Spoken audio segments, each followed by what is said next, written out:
Some people know him as the Professor. But in his most memorable moment, he and his partner Phil Dalhouser schooled the rest of the world and won an Olympic gold medal at the 2008 Beijing Games. As far as beach volleyball goes, it's tough to top Olympic gold medal. And the Beijing 2008 Games were, a topsy-turvy one for Phil and I, but it was a really great event in the end because we went from losing our first match and a lot of adversity to kind of getting a battle back together and ultimately end up winning the gold. After playing professionally for almost 20 years and pairing with several different partners, Rogers joked that finding the right partner is like dating. It's definitely like a relationship. You see if you kind of mesh, if not only on the court from a physical sense, but also from an intellectual sense, an emotional sense. Are you guys kind of on the same page, or do you complement one another? That's something that Phil and I definitely had at a very high level. And I've been fortunate. I played with Sean Scott and had that as well. Played with Dax Holder and had that. And so I've had two partners the last year, Ryan last year, and then this year Theo Brunner.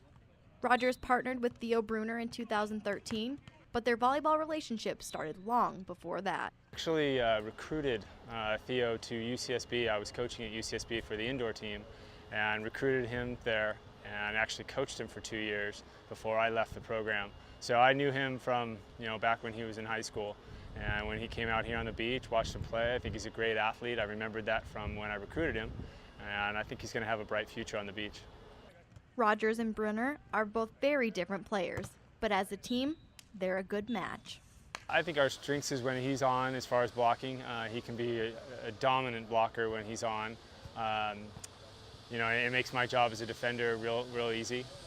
When I'm passing well and he's setting well, that's a major bonus for me. Many beach athletes have one thing on their mind this season: the Olympics. But for Rogers, the Olympics are no longer a top priority. I'd love to go to Rio, but I've already been to 2 Olympics. I'm not willing to sacrifice perhaps as much as I would have if I were 25 years old again, and that was a major goal of mine. I've got a family now, a wife and 2 kids, and those things have become priority.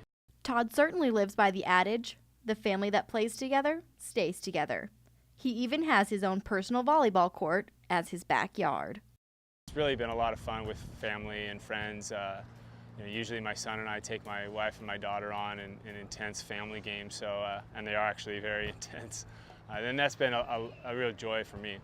Although volleyball has been Todd's profession for many years, his future may include a different path. Also interested in the business side of the sport, and to be honest with you, I could also just leave the sport entirely and just go do something completely separate, as long as I had the people that I wanted around me, my wife and my lovely dogs and children. Todd's 24 international wins has secured his legacy in the sport. He is far from being over the hill, but only time will tell what's left for this cagey Olympic gold medalist. For the World Series of Beach Volleyball, this is Secily Seljeskog of the Cronkite Los Angeles Sports Bureau.